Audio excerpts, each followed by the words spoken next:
ஒரு கூட்டம் நினைச்சா ஒரு தலைவன கோட்டையிலயும் உட்கார வைக்கும். அதே கூட்டம் கட்டுப்பாடு இல்லாம இருந்தா அதுல பாதாளத்துல தள்ளிவிடும்.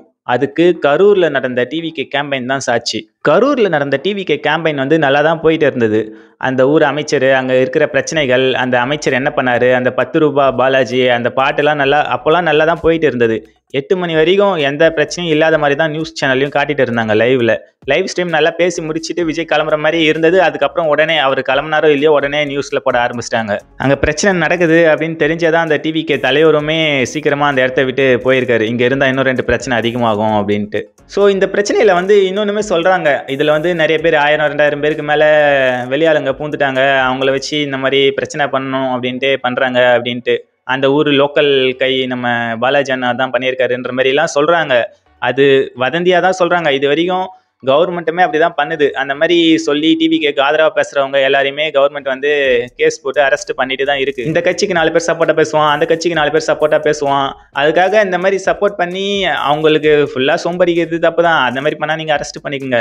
இந்த மாதிரி இருக்க வாய்ப்பு இருக்கு, இந்த மாதிரிலாம் பண்றாங்க அப்படின்ட்டு ரியாலிட்டியை சொல்லும் போது உங்க மேல ஒரு டவுட்டா தான் வைக்கிறாங்க.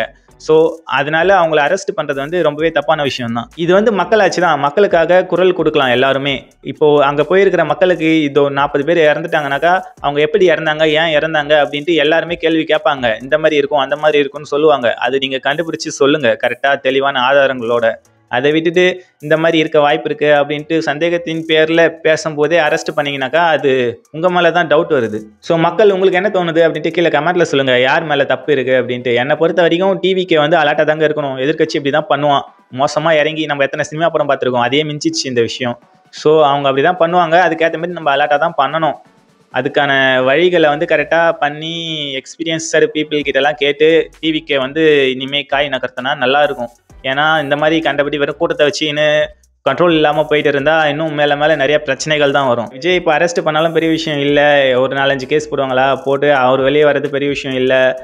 இது வந்து நாளைக்கு இந்த மாதிரி நடக்கக்கூடாது. அதுதான் நம்ம பார்க்கணும். ஸோ இனிமேல் டிவிக்கே பார்த்து அலர்ட்டாக பண்ணுவாங்கன்னு நினைக்கிறேன். டிஎம்கே, ஏடிஎம்கே பெரிய கட்சிகள்லாம் இருக்குல்ல. ஏடிஎம்கே கூட விட்ருங்க, இப்போ டிஎம்கே ஆட்சியில் இருக்குது. பெரிய கட்சி, அவங்க பரம்பரையாக ஆண்டுக்குன்னு வராங்க. ஸோ அவங்க வந்து ரொம்ப வெறியாக தான் இருப்பாங்க. எங்களை மீறி நீ எப்படா புது பையன், நேற்று வந்த பையன்லாம் நீ கட்சியில் முதலமைச்சர் ஆயிடுவியா அப்படின்ட்டு ஒரு வெறி இருக்கும் தான் அவங்களுக்கு. ஸோ அதனால் நம்ம தான் அலர்ட்டாக இருக்கணும்.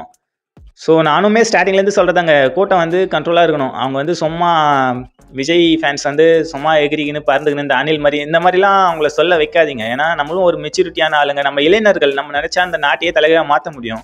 ஸோ அது அமைதியாக இருந்து பண்ணால் தான் கரெக்டாக இருக்கும். இந்த மாதிரி ஓடி ஆடின்னு இந்த மாதிரிலாம் பிரச்சனை ஆகிட்டு இருந்தாக்கா அது தப்பாக தான் போய் முடியும்.